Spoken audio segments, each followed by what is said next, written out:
มีเดียดก็ละอกนខ្មែរសំបល់ស្អាតចិត្តมีเดียดก็ละอពួយកូនខ្មែរអង្គសែនថ្លៃថ្នូរសច្ចៈត្រង់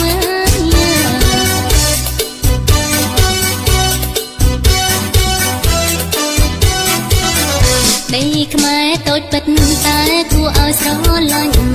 ដីខ្មែរតូចពិតតែគួរឲ្យស្រឡាញ់មានទីក្រុងភ្នំពេញដែលជាបេងដូងសៀមរាបមានប្រាសាទអង្គរវត្តតំណាងជាតិផងគ្រប់ខេត្តសម្បត្តិសម្បត្តិធម្មជាតិកន្លងចិញ្ចឹមជីវជនបនបកតាំងពីយូរលង់ណាស់មកហើយ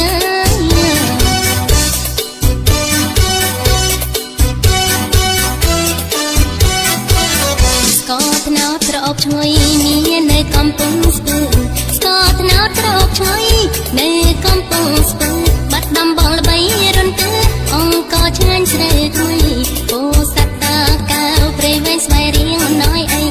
ពោសត្វតាកៅស្វាយរៀងព្រៃវែងមិនណយអីកំពង់ឆ្នាំងភ្នំកងរៃជុំរុកត្រីមហេនី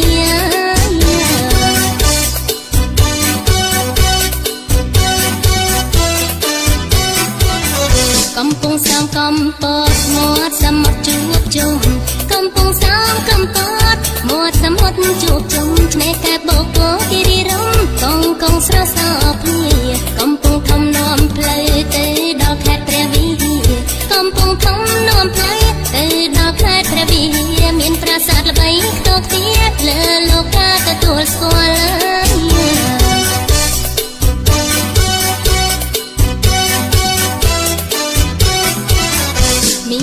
ត្បូងពេជ្ររំលេចពណ៌ស្រស់ឆ្អៅឆ្អិនមានប្រាំងត្បូងពេជ្ររំលេចពណ៌ស្រស់ឆ្អៅឆ្អិនសម្បូរនៅក្រុងបៃលិនគ្រប់គ្នាចង់តែដល់ដើមឈើប្រណិតនៅគិរីមណ្ឌល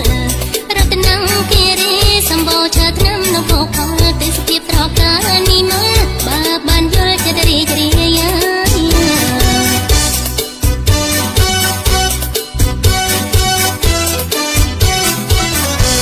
មុតកំពង់ចាមមិនចាញ់គេឡើយមេមុតកំពង់ចាមមិនចាញ់គេឡើយដីក្រហមល្វឹងល្វើយកៅស៊ូមានដំឡៃកណ្ដាលចិត្តភ្នំពេញផ្លែឈើច្រើនពេកក្រៃកណ្ដាលចិត្តភ្នំពេញផ្លែឈើច្រើនពេកក្រៃបេះលក់ដូររាល់ថ្ងៃផ្លែអ្វីក៏មាន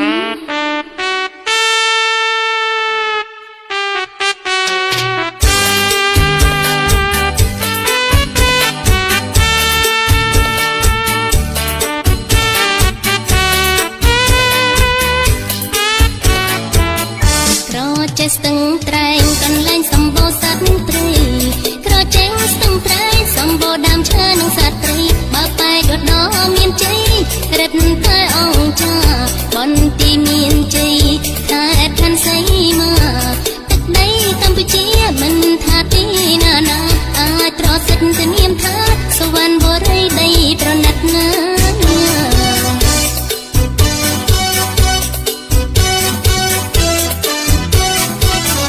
ក្នុងទឹកមានត្រី